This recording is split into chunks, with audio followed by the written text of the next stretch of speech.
Hey guys, welcome back to another episode of Naia Lax updates. How are we doing, Tucker? We're doing good. The Bengals won. They are headed to the Super Bowl, and we have a lot of NAI lacrosse news for you.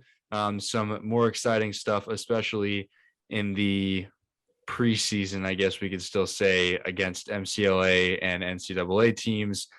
We always enjoy talking about those. So we have some fun stuff slated for you guys as NAI lacrosse finally gets started. It feels like it's been forever, but we have lacrosse back in our lives. Yeah, it's really exciting to actually have a product on the field to talk about rather than just kind of like speculation. So good to have some games going. Yeah, pumped. I guess we can. I honestly, I say we start with Weber. Weber's kind of a team that we didn't know a whole lot about. They're kind of a question mark as far as a lot of NAI stuff goes because they kind of run their stuff. I wouldn't say solo, but they're kind of on their own out there. So we don't know too much of what to expect aside from roster. However, we got our first taste of that recently as they took on Point and Taylor, taking 2 W's there. So they are moving into the season 2-0 against NAI teams in games that count and games that matter. Those are the earliest games that really count and matter, I think, that we're seeing so far. Yeah, definitely. And the one thing I'll say about Weber is it's pretty clear their offense is heavily reliant on Q, which is no big surprise. I mean, kid's a legacy pretty much family-wise in the game of lacrosse now. Yeah, it's not like his brother plays in the PLL and NLL or anything like that, you know? I mean, come on, that's commonplace nowadays, right? No, yeah. I mean, expected, nothing but this from him. Great dude doing some awesome stuff in NAI lacrosse. And I think also kind of cool to see him taking a different route. His brother went to Tampa, I believe, and still coaches there, I want to say, if I'm correct. So cool seeing him go the Weber NAI route. That's obviously exciting for us Americans who love seeing some Canadians jump in the NAI game. That's, I think, a little bit extra special. He went off this weekend, you could say. Both games had great stats. Do you have his stats written down by chance or remember them off the top of your head? I don't know the exact ones, but I want to say he scored 11 goals in 2 games. I was going to say, I think he had 6 against Taylor and 5 against Point. Yeah, it sounds about right. And then, so he's putting up all the goals. And then his buddy Jackson is just killing the assists. I think he had 6 in one game, 7 in another, which is that's insane. Assist numbers, yeah, that's crazy. I mean, and I guess, too, I will say, Weber, whatever was going on with your stream, guys, it looked like I was watching a pixelated security camera most of the time. So a little choppy there, but you still had a stream. So, happy, obviously, with that. But yeah, no, offensive powerhouse. I think early we're seeing that from Weber already. I don't think it's anything too surprising to anybody, but it's still exciting to see. Deep roster team. I believe I saw in the stats against Point, they played 6 goalies. Weber did. 2 of them getting pretty decent time. The other 4 guys getting, average minutes, I guess you could say. But either way, I don't know what happened or if it was just a test to see what was going on, but I saw 6 goalies listed thinking that is not a stat issue. That looked like 6 different goalies due to the numbers being different playing across each one. So that's an unusual twist, I guess, in that game. I didn't really expect to see 6 goalies play in a lacrosse game, period. But we now know that Weber has 6 active goalies. So that's big on its own. Deep roster. We know they're offensively powered. They seem to be good all around. I caught a couple clips of their defense doing some great stuff as well in that stream there, the first one. 2 good wins, I would say. I think the bigger and probably more statement win comes against Taylor. Those of you who do not know, Taylor is out of Indiana. They have normally a pretty good roster. They're in, I believe, year 3 or 4 now. They've never been a pushover team. When we played them, they were very competitive. I was impressed with the players they have. They always have several decent players. They always put together a good enough roster that really seems to perform. I shouldn't even say good enough, apologies for that, guys, but really, I think a decent roster normally from Taylor, and cool for them to be able to travel down to Florida for some early season good weather.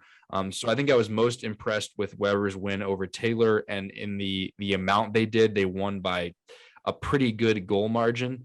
I expected that to be a little bit closer, but I think that speaks to where Weber is going to be in the national rankings this year with that result. Yeah, that's a game, I think, if you look at Weber last year, that I still think they win that game, but I think they maybe win that game by 5 or 6 goals last year. So that's where they're really rounding the corner, in my opinion. And one thing before I move on, I want to give a shout out just to Point University, just because I'm going to be honest and blunt about this, but we didn't even think they were going to have a team this year, like preseason. We thought they had 5 guys, and first year head coach gets it going, has 13 on the roster, which, I mean, it doesn't sound like a lot, but when you're inheriting like 5 or 6 guys, finding a way to get 13 guys on the field in a short amount of time, I mean, kudos to them. And then I wanted to give a shout out, sorry if I butcher your name, Jassim Josie with 5 goals for Point against Weber. So, I mean, if you're looking to rebuild a program and you have one guy scoring 5 goals in the first game, it's a good start. Yeah, I agree. I think that shout out to Point is well deserved. Yeah, we really didn't know where they were at as a program, whether they would exist, whether they would fold. And they have a decent number of guys in a roster. They competed early against Weber. Again, they put up goals. I think all good signs for Point moving forward in their growth as a program. So excited to see that. They Point next, I believe, takes on Tennessee Wesleyan. That is going to be an interesting game as well, because we're still trying to figure out what's going on down south. And so that kind of wraps up, I think, any final thoughts on Weber and their 2 wins. I think they were expected wins. Not to say that they weren't good wins, either one of them. It's cool to see 2 wins early against NAI opponents that you could see later on in the season. And then cool to see them get a win over a WAC team in Taylor. I couldn't have summed that up any better. Well, then I guess we can move right on. Which direction do we want to go? You pull that card. I guess we'll move on to the Reinhardt's 3 games going next. As you may have seen, they played 1 game earlier this week. They played Shorter University. It's a D2 team. They're in a bit of a rough situation there. They let go of their coach like a week before the season. So one of the strange moves, but these things happen in sports. So Reinhardt won 30-2 there. Big story there was Bousquet set a Reinhardt record with 8 goals and 6 assists. So 14 points, big day for him. And then Tyler Wilkinson, my guy who people have been sleeping on, saying that just not giving him enough respect that he's earned. I mean, the kid was a monster, and he was at Missouri Valley. Last year, he was a little bit banged up at Reinhardt, but he went off this weekend, so shout out to him. Did you know that Tyler was roommates at IMG with Dahoka Nanakok?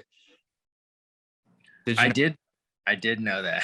There's something for the podcast listeners that Tyler, I'm sure you know this, but Barnes informed me of that. So I thought that's a funny little piece of trivia that the 2 of them are friendly and know each other. That one's an NAI powerhouse kid and one's an NCAA powerhouse and now pro guy. There's a funny storyline there. I'm sure it'll make it on another podcast.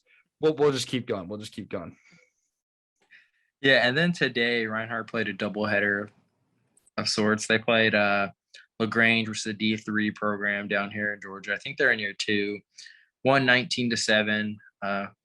Pretty solid win. Don't know the stats exactly, but I know Reinhardt was able to sub out all the starters at halftime, get some younger guys some experience. That's good.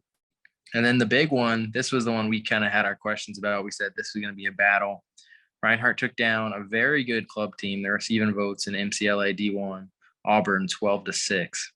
And that was another one that going into it, we said we were pretty confident Reinhardt would win, but we didn't really know the goal margin. So what are your thoughts on that, Tucker? I think the other games were expected wins. I think winning any game 30-2 is impressive. So I should add that as well. If you can bring up 30 goals and only allow 2 against any team, really, That's impressive, much less the D2 team. That's a statement win as far as NCAA versus NAI goes. We talk about that enough. I think the Auburn game was definitely a question mark for us. Auburn is a very well put together MCLA team, very well funded. They are one of those more Southern kind of powerhouse MCLA programs, I guess you could say. Both Auburn and Alabama's MCLA teams get kids that come to their big schools from D2, D3 schools. I've even heard of several D1 kids going over to their club programs just to have the big school party life. So there's talent on Auburn's roster, no doubt at all. I think that's a great win for Reinhardt early, and I think it's a great win in the training sense that they got to play some tough competition early. Again, Reinhardt winning by 6 goals to us is a much closer margin than anything we would have expected. I know we both expected it to be much closer than that. So I think Auburn getting a 6-goal win is big, but I think Reinhardt getting a 6-goal win is big, but I think Auburn also being able to put 6 goals up against them shows that Auburn does have some strength as a team as well, which is what we expected. So I think a big win in progress for that team, a big win for a new coach. Things seem to be meshing well for Reinhardt early under a new coaching administration. So I'm excited to see that. I think we're very much seeing Reinhardt of old. I could be going out. I could be going way out there, John, but I almost want to say that I think this Reinhardt might be more exciting than years past. I would agree with you on that, just because it seems like the style of play we've harped on it a little bit, but they're going to run and gun. They're going to let the attackman dodge. It's going to be a little bit different, not quite as heavy on the midfield approach. But for those people who don't know, that Auburn team is actually pretty dang good. I mean, we were talking pre-show, like if they were in the NAI, they'd probably be a fringe tournament team. Yeah. I was the Reinhardt alumni and then some of the players who were there today playing, and they said they're very comparable to some of the tournament teams from the NAI last year. It's like I said, I mean, we no shock that Reinhardt is good. Like we knew that was going to be the case, but this is exciting. This is exciting to see these results early, not to mention their goals margin just through these past couple of games is enormous. I'm loving that early. And I think the other thing to mention here is that this is definitely a statement win as well against Auburn. Anytime that a NAI team can go in and compete and win against a strong MCLA team is a really, really, really good sign, because the NAI is still battling uphill against MCLA and D2 and D3. So I think that's a very big win for the NAI, not just Reinhardt, I should add as well. 100%. Moving along, Tennessee Wesleyan played Tennessee in the Battle of Tennessee, I guess you could say. Yep, we'll go with that. We like that. We'll put it on a t-shirt. You heard it here. That's an interesting one, because traditionally, from my understanding, Tennessee Wesleyan in their preseason normally plays against like University of Tennessee Chattanooga, UTC. I used to live in Chattanooga, so I'm familiar with UTC's program. They're not MCLA, they're like NCLL or something like that. They're a less organized club program. I don't think it's as meaningful for Tennessee Wesleyan to play like a UTC preseason. However, to see them play Tennessee preseason, get a good MCLA matchup, that's really good. Tennessee, again, a very well organized MCLA program, great on social media, we should also add, but very, very, very put together MCLA program in Tennessee. I think the last time Tennessee Wesleyan played them, Tennessee came out on top, if I'm correct. I might be incorrect, but I want to say that's the case. So I think this is an exciting win. Again, this is an exciting win for the NAI, not just Tennessee Wesleyan as well. Yeah, and it's particularly big when you're kind of winning those matchups in states against teams you may recruit against. So, and you are correct. I think last year, maybe the year before, it gets a little confusing with the COVID schedules, but Tennessee did win 13-12, and this year T-Dub took it 10-8. So big win for T-Dub. I love anytime I get to say go Dogs. So go Dogs, and yeah. Yeah, I think it's a good thing too.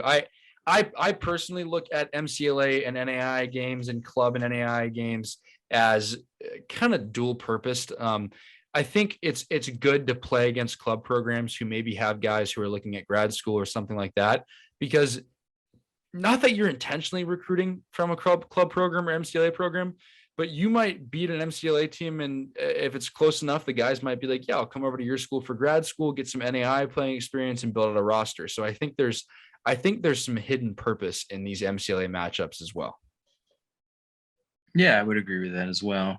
Then moving along, we had Davenport versus Indiana Tech. Do you want to tell us a little bit about that? Well, it's not what we expected. We are not the genie that we like to think we are. It was definitely not what we expected. I don't know if Davenport's really that much better of a team than past years or what exactly happened. I don't know the inside scoop. There wasn't a stream that I could find. I guess unless we find game tape, we're not going to have a perfect explanation of what went down. Davenport won. Davenport beat Indiana Tech. Indiana Tech went down in their first game. And again, they're a decent D2 program in Davenport. They have NAI history. They have MCLA history. They have Division II history.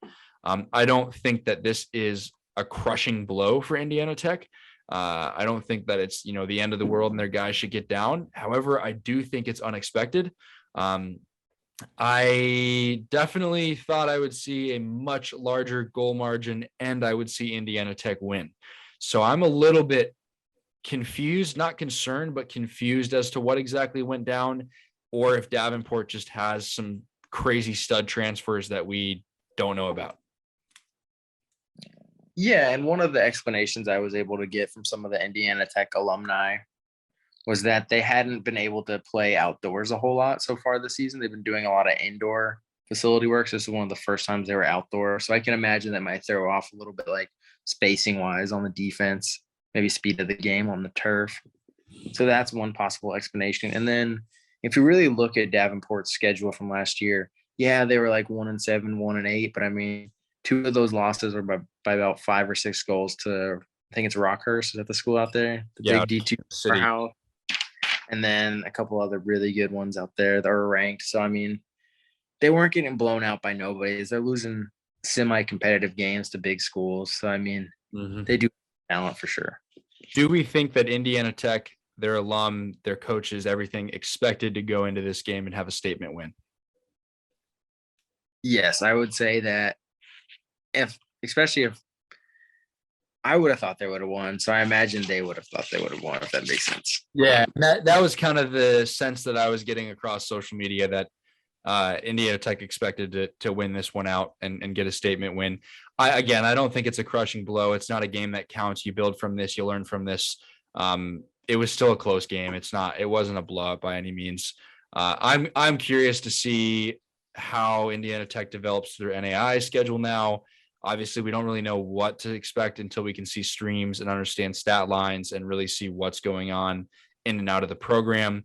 Right now, a lot of what we're basing stuff off of, guys, is without streams and without stat lines for these games. Much like the MCLA versus NAI games, we don't really know exactly what went down. So as soon as streams start to pop up, we'll have that much more clarity on the individual situations for programs. I do think practicing indoors, especially in smaller spaces, has a big impact once you move outside as a team, especially if the other team has been outside or has been in an indoor facility. It's a full field. Those little obscure practice things definitely do make a difference, but good on Indiana Tech to schedule a game that doesn't really matter records wise first, so they can figure these things out, rebuild, and come back into their NAI schedule that much stronger. So really good on them for that. Yeah, for sure. Do you want to go ahead and make our picks for kind of next week's games? A little preview for the people. Let's make our picks. And guys, we should just tease a little bit here. We had a wonderful conversation to start our Sunday off, pre-Bengals win, of course. We had a great conversation with Nick over at Lacrosse All-Stars. We guys are pushing the NAI lacrosse content as much as we can out there, so more of you can see it, more of you can become NAI lacrosse junkies. Lacrosse All-Stars is being wonderful to work with. They're aiding us in that process very much so. So you can expect to see more NAI lacrosse content, more podcasts, more stuff coming soon in Lacrosse All-Stars format. We don't know exactly what it'll look like or when it'll look like that. However, you can expect the first article on Lacrosse All-Stars moving forward Thursday or Friday of this week. So that will include our picks, and we're going to make our picks weekly for you guys to check in on social media and have a little bit fun. If you're familiar with ECD picks or punishment picks or any of those things, that's essentially what we're doing in NAI form to brighten up your days a little bit. So without further ado, I guess, do you have any thoughts on that before I make my picks? Do you have any Lacrosse All-Stars comment? Because I'm pretty pumped at how that went. That's exciting. We're working with somebody who is an NAI lacrosse alum, we should also mention. So that's even more exciting. Shout out Lords. There's some good stuff in the works. Any comments?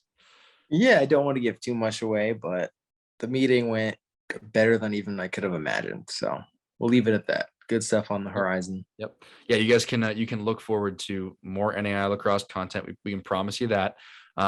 Without further ado, the picks for the week. Game numero uno, Saturday, February 5th. That is this coming Saturday. We have Point at Tennessee Wesleyan. What are we thinking? They're down in, I believe, Athens, Tennessee for this game. They're out in the Tennessee Wesleyan field. Point's going to make a little trip down there or up there, whatever direction. I'm misunderstanding at the moment.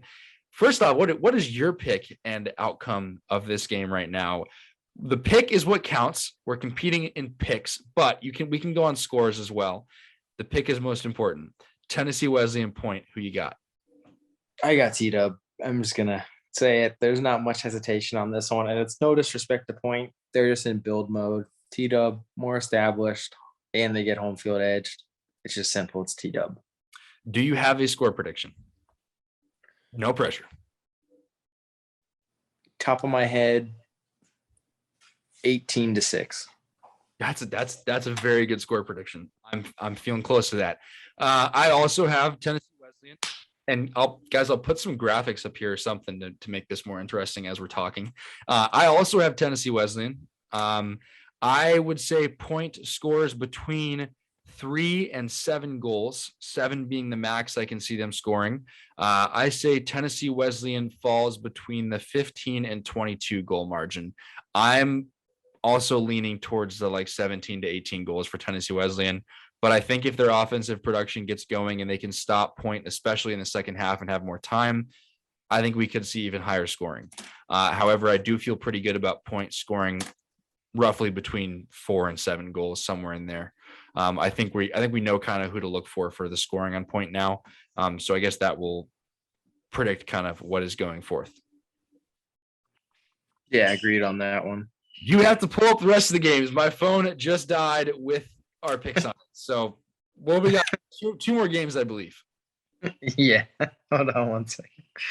All right. So this is kind of the game of the week for me next week. We got number 2 in Division I MCLA, Georgia Tech, coming to Waleska, Georgia to face Reinhardt on Saturday. So that'll be a big one. I mean, last time they played each other was a great game. I think Tech was beating us by 2 with a minute left, and we ended up tying it, winning in overtime. Is that a big game for Reinhardt students? Are they excited to come see Tech play, or is that just kind of eh?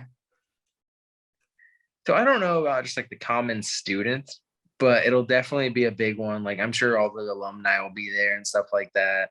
I think it'll really depend on how the school markets it. I mean, if they spread the word about it, then yeah, I could absolutely see a bunch of the football guys and stuff like that coming out and being a big thing.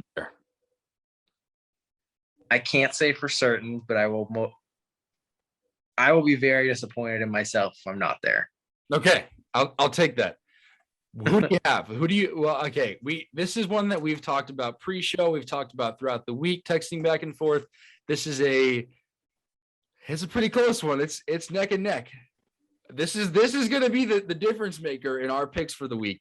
So no pressure at all, but this is what it comes down to right now. I'm going to ride with my guys at Reinhardt. I'm going to stay loyal to the NAIA, but it's going to be a dogfight. I mean, Georgia Tech, cream of the crop, MCLA-wise. I mean, always talented, have a ton of guys on their roster, usually 40, 50 guys. They're a bit chippy. I mean, they got guys. Last time I played them, they had an LSN playing man-up offense, shooting about 110. It was. They have some really good players. I would have liked this matchup a little bit more last year when Tech was a little younger and Reinhardt was kind of the veteran team. I think it's kind of flipped a little bit where some of the younger Tech guys are getting older now and the Reinhardt guys are pretty youthful, but we'll see how it goes. I'm taking Reinhardt. What about you? What are your score thoughts in this game? And this is a hard one too. I think it's going to be pretty low scoring, actually. It's going to be a defensive battle, grinded out. I'm going to go 10-9 Reinhardt. Okay. Man, this one's tough for me. I'm going to be honest. I want to take Georgia Tech because I've seen what they're doing as a program and who they're bringing in. However, I really have a feel after that 30-goal win for Reinhardt that they are riding high on momentum right now. They are feeling good. They scored 30 goals in a single game. I feel like with that energy and the amount of offensive production, that this is going to keep them in the game very much so. I have Reinhardt. I also have Reinhardt winning it. I think it's going to be a little bit higher. I think Reinhardt's going to win it 16-14. Okay. Yeah, I like it. I like it. And I don't know how I feel about this one. It's really, really strange. And it's going to be a battle. Will it be live streamed? Do we know? I don't know. Oh, I really hope it is. Them all week and hope for the best. I like it. All right. Last game. What do we got? Yeah, so it was Grand Valley State versus Lawrence Tech, which I think will be a pretty interesting one to see. What are you thinking right off the bat? Well, I'm familiar with Grand Valley State's program. I tend to follow their social media semi-closely. I've matched up against a lot of their players in box. They are no pushover at all. They are a very, very, very good team that could compete in most levels out there. They're a powerhouse in the MCLA. I think they could be a powerhouse in D2. I think they could be a powerhouse really anywhere.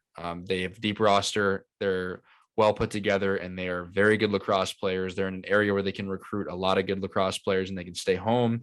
Not to mention Grand Valley is a gorgeous campus and a gorgeous university. I have Grand Valley beating Lawrence Tech. I am sorry, Lawrence Tech guys, and you whack folks. I hate to say it, but let's say I have Grand Valley 18-10. Yeah, I like it. And I'm going to be honest, I'm somewhere in that kind of score range as well. Ask me why I don't have an MCLA title right now. 2016, we make it to the Final Four. We play Grand Valley State, and all of a sudden we look over there. There's about 60 guys on that roster, and yeah, not much has changed. I mean, they are deep. They're physical. They have some huge dudes playing midfield usually most years. And one other thing that was, I don't want to say it's a little bit concerning, but just I looked up some of the media that Lawrence Tech's done, some of the interviews their coaches and players have done, talking about kind of what like would be a successful season this year. And their answers, they were good answers, but it was one of them said be above 500 on the year, and the other one said finish the season like just because of COVID shortening the past couple of years. So just finishing the season would be a successful year, which I mean, they're not wrong on that, but it's not what we kind of expect from a program like Lawrence Tech. Yeah, that's tough. But I guess it's the same thing. They're coming back after really not playing. We don't know really too much of what to know roster wise or how they flow together as a team. I don't want to say that it's a fresh team starting all over again, but I think there is some of that there, that this is a restart. It's been years off pretty much, more or less. You got guys who graduated. You got guys who haven't played together at this point. It's not a year one team, but it's an early team the way this is looking right now. So this is the opportunity, Lawrence Tech players, to make a big old statement against us and go play incredibly against Grand Valley State. But that's I think we're both on a very similar page with this one. Yeah, for sure. And then turning over to kind of the fan questions, some of the stuff they were asking. One of the more interesting ones I got was, who are the NAI Blue Bloods? I'll let you start and then I'll kind of interject. Yeah, Blue Bloods being the perennial powerhouses and teams that are really, really strong. I think Reinhardt, absolutely. I think Indiana Tech, absolutely. I want to say Kaiser. I really feel good about Kaiser. Um, man, I feel like that might be it in our current scenario. Um, I don't know. I guess I'm not really sure if with everything that's gone down and rosters realigning and almost like new teams emerging from old teams. I originally I would have said Madonna if you asked me 2 years ago. I would have said Madonna 2 years ago, but I don't think I could say that anymore, just because we don't really know what to expect. So I think three that I feel confident: Kaiser, Reinhardt, and Indiana Tech. Man, and I also want to say Columbia's new. Columbia is still a young program. They're a great young program. So they're close to being that blue bloods for me. But I also want to say Benedictine, because Benedictine year in, year out puts together good rosters, good teams. They've been around for a while. And then you could even consider St. Ambrose somewhere in there. But those three I said are kind of my solid three. How about yourself? Yeah, so I went more of it as like a blue blood, like kind of like a historical thing. It was like a kind of how I looked at it. And I think we're in year 7 of the NAI. So I kind of went with the main ones I would say would be blue bloods would be Reinhardt and Indiana Tech, clearly. I put Kaiser in there. I think Cumberland's has finally been good enough, long enough where they have blue blood status in my book. I forgot. I agree. And then I know they've been down for the past like 2 years, but I still look at Missouri Valley as a blue blood. And then I kind of moved on to the tier like right beneath that. Like at times they're kind of there, but maybe just 2 more good years will put them there. Teams like Lawrence Tech used to have pretty good seasons, like year in, year out. Columbia, and then Benedictine as well. Because with the KCAC, it seems like Missouri Valley dominated, and then Benedictine had their 2-year run, and now CC's had their 2-year run. So I'm kind of looking to see who will kind of sustain it, if that makes sense. Yeah, and I think that's fair. And I feel like this is a question that probably could be better answered in year 10, so you can really look at exactly how things have been the past 10 years for the NAI. With year 7 right now, it's kind of anyone's game. Most of the programs that we've named have been NAI for, I believe, all 7 years or close to all 7 years. I think that's an important part when you're talking history and lineage of a program. I agree with you, though. I do think if we're talking historically, you have to have Missouri Valley in there for the runs they had and how impactful they were early in the NAI with their roster size and bringing kids to Marshall, Missouri. I think those are important attributes in a Blue Bloods program that I definitely agree. And then Cumberland's, I don't know, man. My mind was just not in Kentucky. Yeah, no, Cumberland's is 110% on that list as well. Glad to see we're in agreement. Yeah. And then the final question we got was, who are some of the best duo and trio, like player-wise, who played together at one time? I think you're going to answer this one better than me. I think this is a you question, because I guess most of the teams that I've played on or played against in my, 2 full seasons, 3 seasons, if you count that year as a third season, most of the teams that we've played have been very individual powered teams. You had one player that could do it all. I haven't really seen as many duos, so I think you probably speak to this one better. So that's all you. Yeah, so I'd say the best duo I've seen, and I think it's just mainly because like this team was kind of an underdog, and then these two literally powered them to a championship game. Fell a little short in the title game, but Sam Klinsky and then Rogers over at Aquinas, I think 2 years ago. I mean, we all used to kind of joke and say Batman and Robin. I mean, they really just took over that offense and powered that team. So that'd probably be my best example. And then from a Reinhardt perspective, you had Mills, you had Anderson and Huffman at midfield. That was kind of at least 3 of the years that I was there. That trio was pretty tough to deal with for opposing defenses. And then one from Kaiser. I don't think these two particularly played together for too long, but they had a kid named Flint at the midfield who was just a big-bodied midfielder, could rip shots from far out, and he would absolutely body you, get great position. And then they had, I think it was Craig Marinetti at attack, a stud Canadian attack. So that was a pretty good duo as well. Actually, I changed my comment.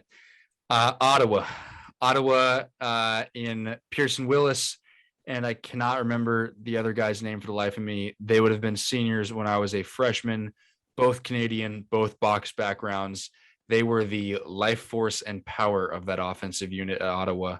And I remember those guys being a very distinct duo. Pearson is still coaching for Ottawa. Last I checked, I can't remember the other guy's name for the life of me. Both of them very, very good players in their own respect, and definitely a Canadian unit. One more I just thought of, Will McKinney, Indiana Tech. He used to kill people on the Dodges. And then I remember his number was number 7. I think his last name may have been Childs or something like that. I think he coaches now up there somewhere close to Ohio maybe, but that was another duo. Will McKinney, little known fact, Will is now playing in the NLA Pro League, which is an expansion pro league, pushing diversity in the sport. Really excited to see them put their first season together. I'm not really sure how it runs yet, but they're doing some awesome stuff. And Will is a part of that for either Team Groove or Team Marauders. I can't remember yet, but shout out to Will. Love to see what you're doing and what the league is doing there. Excited to see what happens in your guys' first season. But that's an NAI alum spotlight right there. Anything else you want to cover before we go?